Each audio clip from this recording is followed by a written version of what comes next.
week's interview. I'm joined by Adrian. Tell us a bit about yourself, where you've come from, and what's brought you here today. I'm come from Rwanda. The country called Rwanda. It's a country, small country, which is in East Africa. Yeah. And what brought you to the situation you're in now, so where you needed to flee Rwanda and come over to the UK? Okay. Thank you for the question. And I'm going to tell you briefly why I came here in the UK and why I left my country. Actually, I was supporting the political party, which is not accepted to work in Rwanda. Some of our colleagues and our people who we are working together in that political party have been killed in that time, and some of them missing, and some of them also they were detained in prison. And I was wondering if where I can get a freedom and how I can left the country like that. And as also a survivor from genocide, I wanted somewhere I can go and get a freedom, what I don't have a freedom. And I got a chance to get a visa, UK visa, helped with my friend who we are working together. He's a British, and got a visa, and then I travel. And I come here in the freedom country like this. So did you come by plane from Rwanda, or did you have to go to another country first to get the visa? Yeah, I came with a plane. No. And what was your friend doing? Was your friend an aid worker, like British aid worker, or how did you meet? Was it? I was working together with him, and it's a British. We was working in a British charity called I Just Trust, and it's working in Rwanda, and he's still in Rwanda. Yeah, and did you come over alone, or were you with family? Yeah, I came around. No, so you left lots of friends and family behind. What was that like to do that process? I left them in Rwanda. Yeah. Do you still keep in contact, or? No, at all. Because I'm still in the political party, because they are working here in the UK. So if you talk with those people back home, it's no good. It's no good to talk with them, because the government of Rwanda can arrest them also, because they talk with the people working in that political party, which is not agreed to work in Rwanda. So you fear for their safety as well, so it's best to keep separate? Yeah. And so did you know you were coming straight to the UK, or did you think you might have to go somewhere else first? Yeah, before I was thinking to go somewhere else, but after getting a visa, UK visa, I chose to come here because UK is a big country, and a country which have a freedom than others, I think. Because to get a chance to get that visa, it helped me to choose to come here. So I got a chance to get a visa, and I come here in this country. When did you first arrive in the UK? I arrived in the UK 1st June 2014. So how long have you been working with Revive? I remember I met with the Revive group last year in January. Yeah, in January last year, 2015. And what do you do with them as a volunteer? Yeah, I'm a volunteer, I'm an interpreter, and I speak with the students, I share with them my story, my testimony back home, how I survived in genocide, and my life in the UK, my life in the UK as asylum seeker. And what's your status now? I'm asylum seeker, and my asylum have been refused for last year. So you and I went in detention. They wanted to deport me as well, and hopefully, by grace of God, they release me and I come back in society, UK society. What are the detention centres like? You hear lots of horror stories about them. Say again? What are the detention centres like?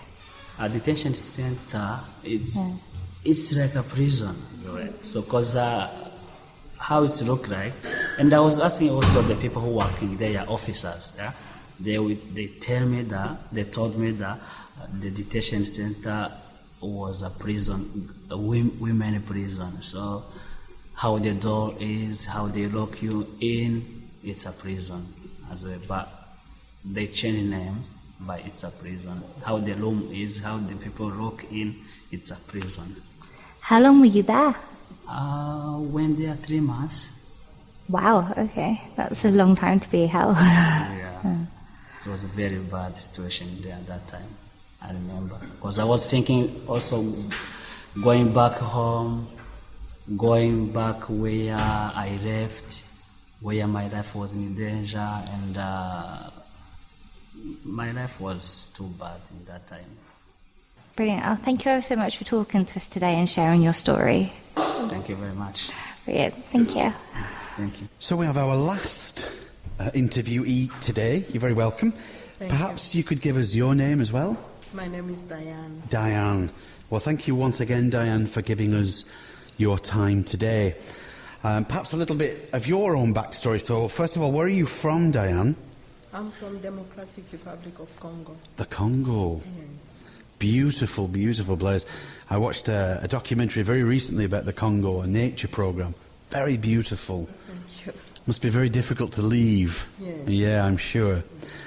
So, when, again, you know, these are the kind of the similar questions that we've asked really everybody today, and that is that how did you get to a stage where you decided you have got to get out of the Congo? Why did you leave? I fled my country because of war. My uncle actually fled with me because I was only a child. You were only a child? Yes. So you've actually been here quite a while then, have you? When did you come to the UK? No, I didn't come to the UK straight away. Okay. We went to another country in Africa. Which country? Zambia. Oh, Zambia. Yes. Okay. So you left your home as a child. How old were you? I was 6 years old. 6. Oh, very sad. So really, you've not even really known your own country properly. No, I don't. All you know is of war, Yes. rather than the beautiful country that it is. Yes. How sad is that? So you've been gone quite a while. So what do you do as a job? I worked as a psychiatric nurse before, psychiatric and theatre nurse. Right. So again, a very professional job that you have. Yes. So you fled from one country in Africa to another. When did you come to Europe then?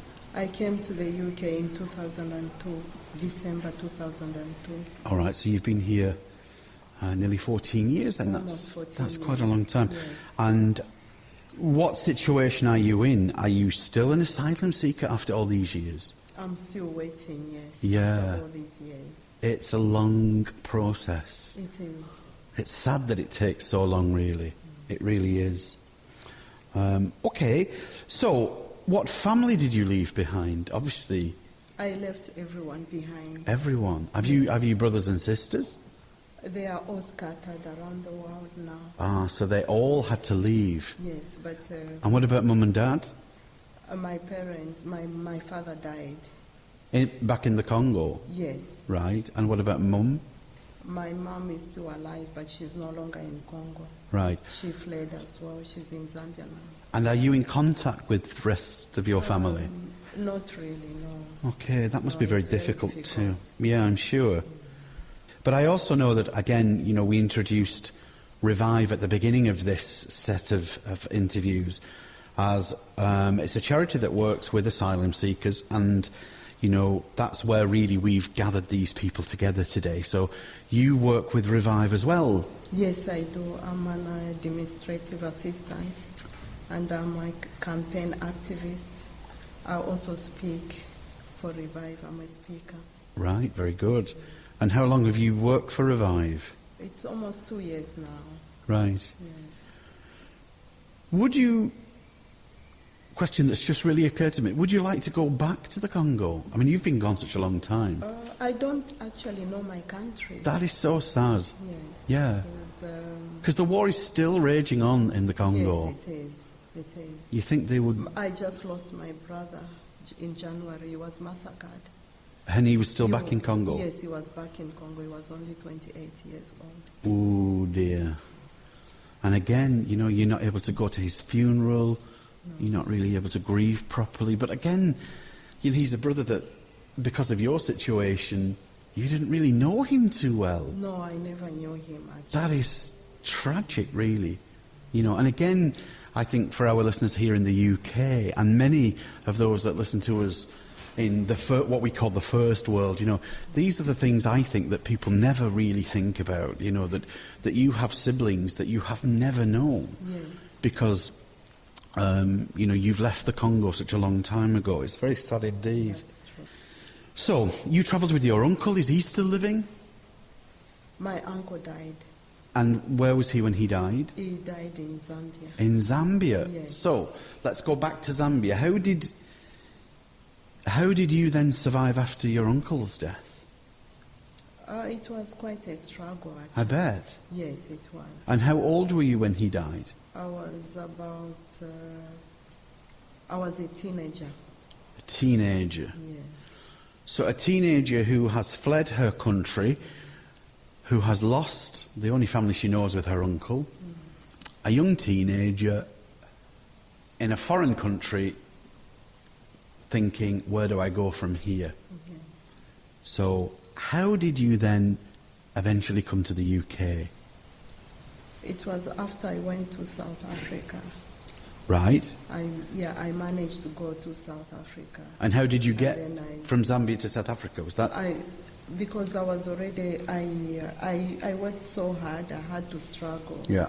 And I worked towards getting my qualifications in Zambia. Right. And when I got my qualifications, after South Africa got independent, I fled to South Africa. Ah. Yes.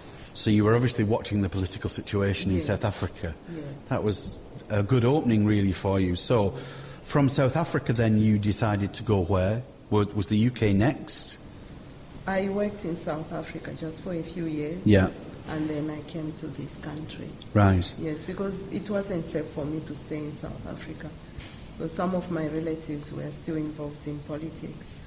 Oh, yeah, and I think, you know, anyone that knows anything about Africa knows that the politics is very, very tricky. Yes. And, you know, there's a lot of corruption, I think, that goes on in Africa. You don't know this, but I visit Africa a lot. I'm involved with an orphanage out there in Africa.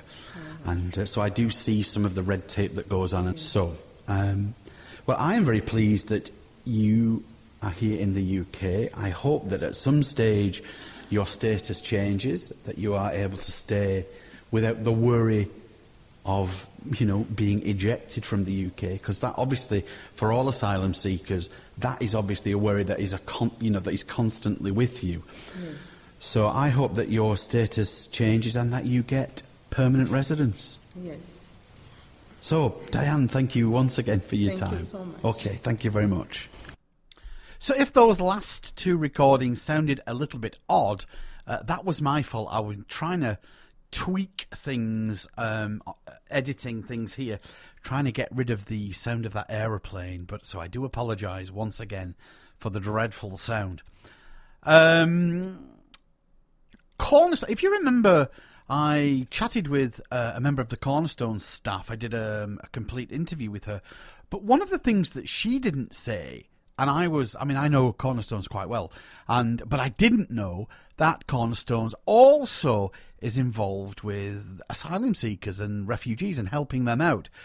So I'm now going to flip over to one of their staff members who has also brought with him a couple of refugees, just to see what they have to say. So I'd like to just switch things a little bit now, because I now have a member of the staff from Cornerstones. Now, for those of you who listen to my show regularly, you will remember that I interviewed one of the staff from Cornerstones already as part of this CARITAS series that we're doing.